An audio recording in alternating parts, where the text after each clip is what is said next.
Depois de ter conversado com ela e desenvolvido esse plano, você também estava ciente ou pensou na possibilidade de um diagnóstico de transtorno bipolar? E como isso afetou a forma como você abordou esse plano de redução gradual? Novamente,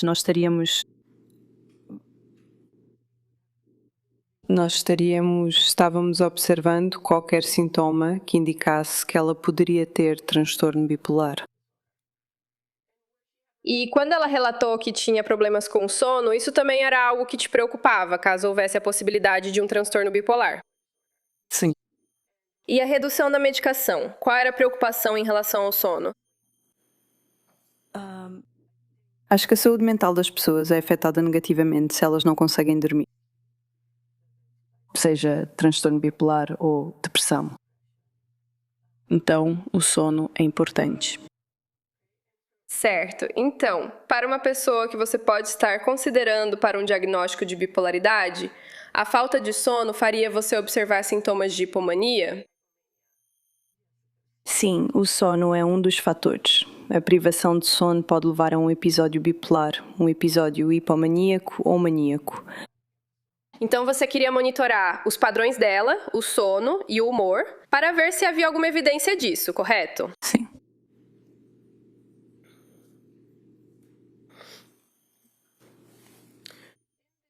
Nessa primeira interação em que você identificou um plano, você também fez uma sugestão sobre um medicamento específico que ela poderia considerar depois que o Seroquel fosse descontinuado? Sim. Qual foi a alternativa de medicação, se posso perguntar? Foi Cymbalta, que é um antidepressivo. E isso era algo que você pretendia prescrever para ela enquanto ela estava lá? Ou era algo que você sugeriu que ela poderia considerar no acompanhamento ambulatorial?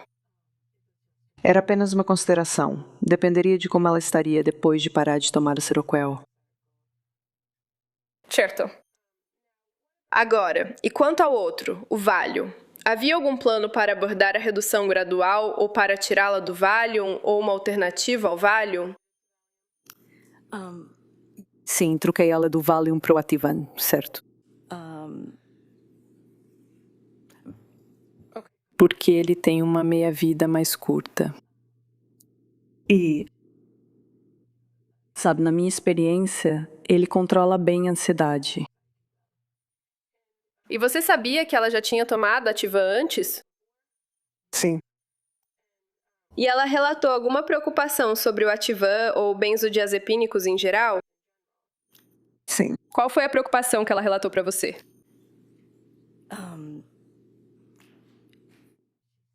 Ela afirmou que o marido dela tinha preocupações sobre ela estar usando um benzodiazepínico. Durante essa integração com ela, no dia 3 de janeiro, você observou algum sinal de psicose? Não. E nas anotações e nas interações com os profissionais antes do seu encontro, entre 1º e 3 de janeiro, alguém chegou a registrar algum sintoma ou preocupação com psicose? Não. Você sabia que a senhorita Clancy ainda estava no que era considerado o período pós-parto, certo? Ela tinha tido um filho em maio de 2022? Essa é uma pergunta difícil de responder porque diferentes organizações ou agências atribuem ao pós-parto uma duração diferente. Certo, então, na sua experiência de treinamento e na sua experiência como uma pessoa que faz diagnósticos, Sim. você considerou o pós-parto como parte do que precisava descobrir aqui com essa paciente? Realmente não foi uma consideração. Foi. Certo. E por que isso foi levado em consideração por você?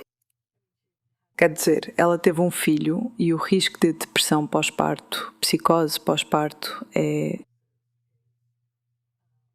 uma consideração séria. Agora, depois desse primeiro encontro com a senhorita Clancy no dia 3, você conseguiu dar a ela, na sua própria opinião, um diagnóstico? Sim. E qual foi? Você disse depois do terceiro? Certo. Ok, então isso significaria um encontro? Sim. Eu dei a ela um diagnóstico de insônia secundária a uma condição de saúde mental porque um dia de observação não foi suficiente para eu descobrir se ela realmente sabe para dar um diagnóstico definitivo, porque isso fica com o paciente. Certo. É justo dizer que você simplesmente não tinha informações suficientes naquele momento. Correto. Tudo bem.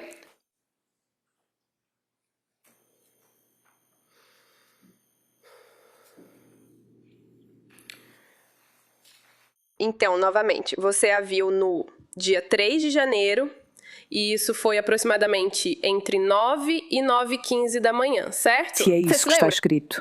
Sim. Bem, se eu...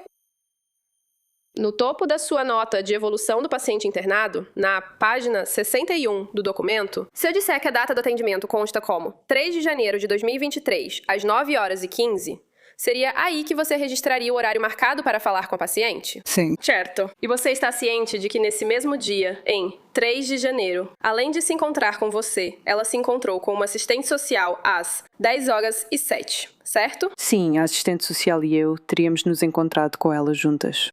Certo, mas então a assistente social teria sua própria anotação se houvesse alguma interação que ela quisesse registrar, assim como a enfermeira também. Sim. E que no dia 3, a senhora Clancy participou de um grupo às 12h02, correto? Sim. E conversar com um profissional de saúde mental às 12h22, certo? Sei que ela falou com um profissional de saúde mental, mas não me lembro dos horários.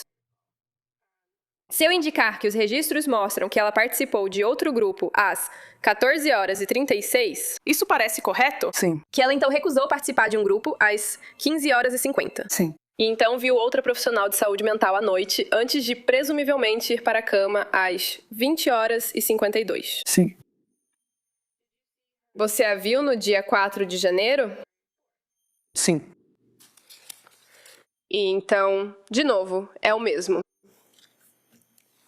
Protocolo. Você se encontra com ela, conversa, discute. Você falou com ela sobre o sono da noite passada?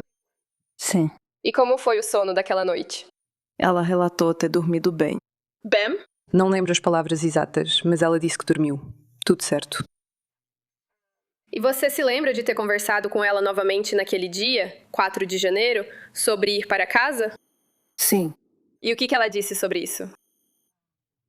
Originalmente, acho que estávamos pensando... Tínhamos conversado sobre a alta em... sexta-feira. E ela disse que estava ansiosa por estar no hospital e que queria receber alta para poder ficar em casa. Com a família e os filhos dela. E ela pediu para sair antes de sexta-feira? Sim. E quando ela pediu para sair antes de sexta-feira, qual foi a sua resposta para isso?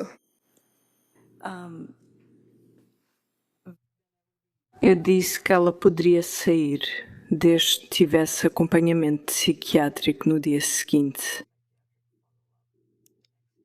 E por que você fez isso? Eu queria garantir que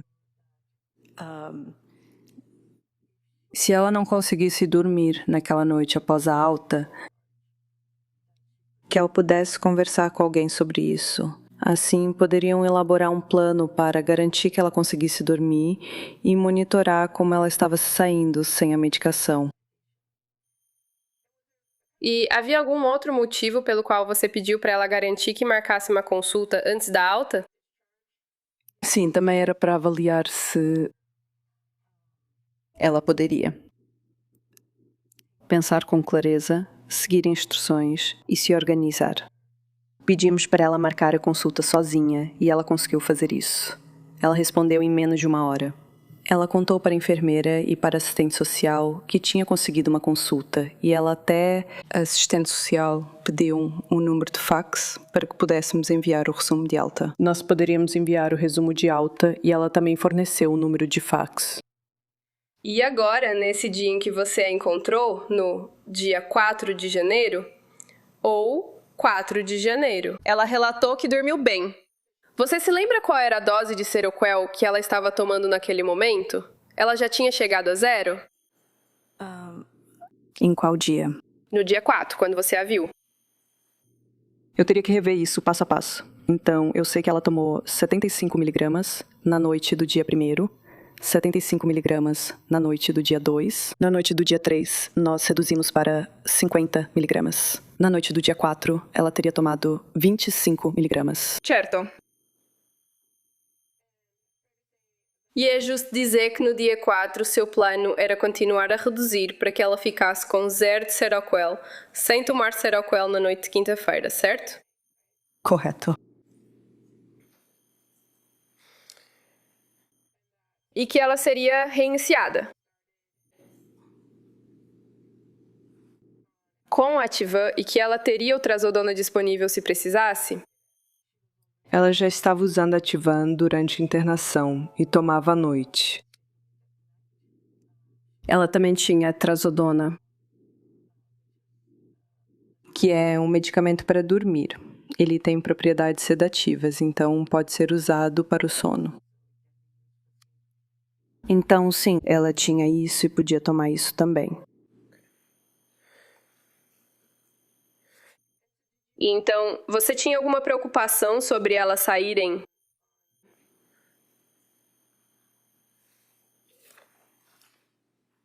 Quinta-feira, dia 5. Sem tê-la monitorado sem o Seroquel. Eu não tive nenhum. Preocupação com a segurança dela ou que ela fosse um risco para qualquer outra pessoa. Ok, mas do ponto de vista diagnóstico, você gostaria de ter mais informações sobre os padrões de sono e o humor dela? Sim.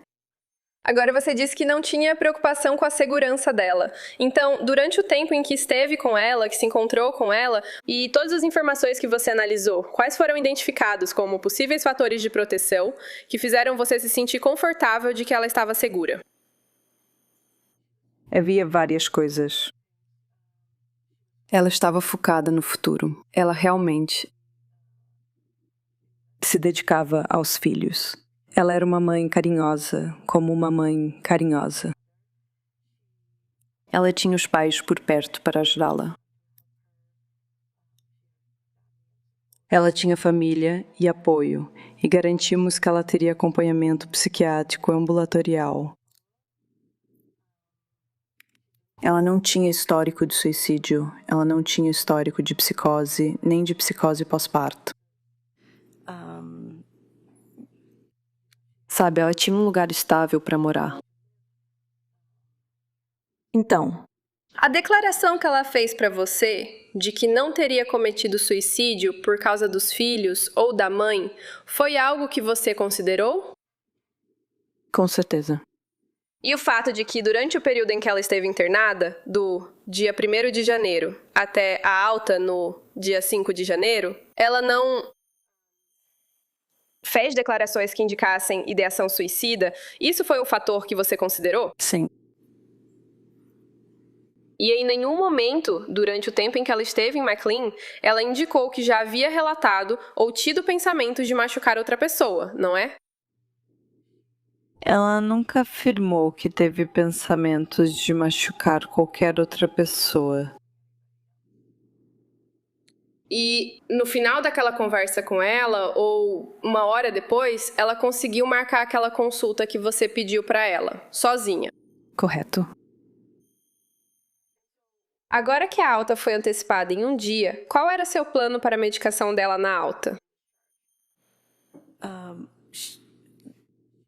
Ela continuaria usando o Ativan para ajudá-la a dormir à noite. Esse era um plano de curto prazo.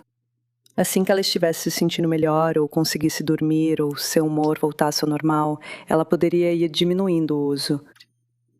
Ela tinha Trazodona para usar quando necessário. E melatonina. E quanto às suas recomendações para a medicação, seria não usar mais Seroquel? Acho que... Deixa eu fazer essa pergunta de uma forma diferente. Você não deu a ela uma nova receita com uma dosagem diferente de Seroquel, deu? Não. E você aconselhou ela a tomar Seroquel em casa se sentisse que precisava?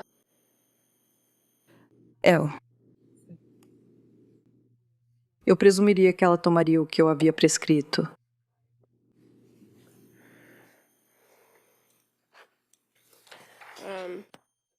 Só para voltar um segundo. Como parte desse plano de equipe de tratamento para pacientes no Hospital McLean,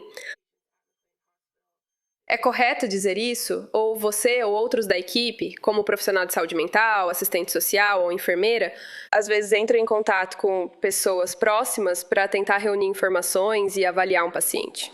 Sim. E você sabe se alguém já procurou o Patrick Clancy para conversar sobre sua esposa e os cuidados dela? Sim. E você sabia que ele relatou que ela nunca tinha tido pensamentos suicidas? Sim. E que ele realmente relatou à assistente social que ela estava preocupada com dependência? Sim. E ela te contou que o marido estava preocupado, está certo? Sim. Ele achava que ela tomou medicamentos psiquiátricos por pressão social, pois as amigas também tomavam. Foi o que ele disse à assistente social. Você sabia que ele disse não estar satisfeito com o atendimento médico que ela recebia no McLean?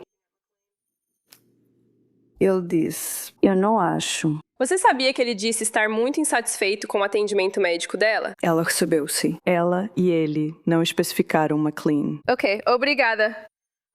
E até onde você sabe? A própria paciente, senhora Quincy, ela nunca reclamou que não estava sendo atendida pela equipe ou pelos médicos, não é? Ela nunca reclamou disso. Ela chegou a registrar algum tipo de reclamação junto ao hospital? Não. Existe algum meio para registrar reclamação caso a pessoa sinta que não está sendo atendida? Com certeza. Essa informação está fixada em todas as unidades? Ela está na unidade e os formulários disponíveis. Mesmo sem acompanhamento individual ou contato direto com o profissional de saúde mental ou assistente social, a pessoa pode solicitar conversar com alguém? Com certeza. Mesmo quando alguém da equipe não está presente, sempre há um profissional de saúde mental, assistente social, psiquiatra ou enfermeira de plantão para a pessoa conversar, caso sinta que precisa. Sim. E além disso, você vai encontrá-la em 4 de janeiro e após elaborar o plano de alta em 5 de janeiro. Você sabe que ela seguiu nos grupos no dia 5 e continuou interagindo com profissionais de saúde mental e assistentes sociais? Sim. E você se lembra quando ela recebeu alta no dia 5? Foi de manhã ou à noite? À tarde, provavelmente por volta das 3 horas, é o que eu me lembro. Tudo bem. E ao receber alta, ela recebeu informações que ela poderia usar quando estivesse em casa, como recursos de apoio. Sim. E você se lembra que ela perguntou sobre recursos para encontrar um novo médico em algum momento? Ela, sim. E que ela, por fim, relatou à assistente social que se sentia confortável em se cuidar em casa. Sim. Posso ter um momento? Claro.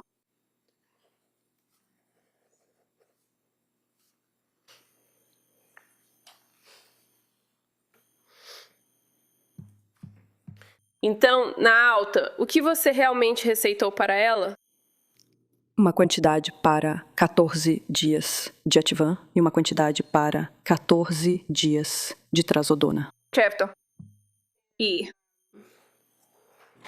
quando você estava conversando com ela sobre os pensamentos dela sobre suicídio ou sobre querer morrer,